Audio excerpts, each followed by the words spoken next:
Un autre problème, c'est que le pain moderne est dopé aux additifs. Alors, dans la baguette blanche, il y a combien d'additifs autorisés? 14. Dans la baguette tradition, il y en a 6. Mais il y a le plus dangereux de tous, qui est le gluten vital. Vous expliquez?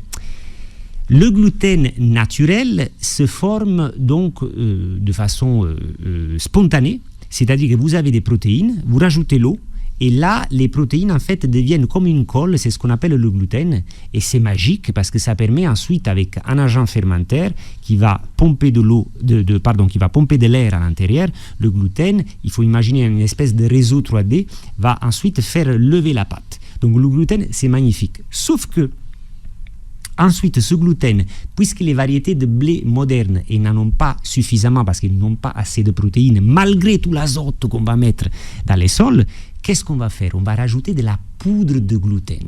C'est-à-dire, c'est ce qu'on appelle le gluten vital.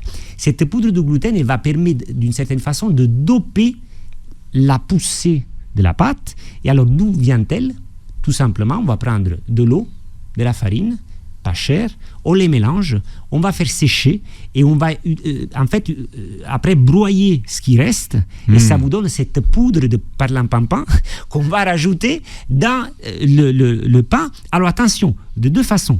Soit vous avez effectivement sous forme d'additifs dans des boîtes que le boulanger peut comme ça rajouter. Saupoudrer, ouais. Voilà. Soit c'est inclus déjà dans la farine, et des fois le boulanger ne fait même pas attention. Mais il ne le sait même pas. Des fois il ne le sait même pas.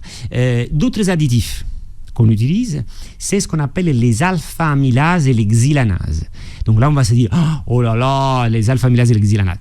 Ça existe naturellement. Ça fait maladie contagieuse, hein, non, c'est des enzymes, qui existent naturellement et qui se forment naturellement et qui sont extrêmement précieuses pour pouvoir bien dégrader le gluten. Sauf que là, elles sont rajoutées en tant qu'additifs. C'est-à-dire qu'on ne va pas attendre qu'elles se forment naturellement, parce que sinon il faudrait attendre une demi-heure. Ah pardon, une demi-heure dans le monde moderne, c'est beaucoup trop. Et en fait, nous, qu'est-ce qu'on fait, nous, dans notre boulangerie? On va attendre et donc on respecte ce qu'on appelle l'autolyse, ce qui va davantage dégrader le gluten et donc avoir un pain qui ne fait pas mal au ventre.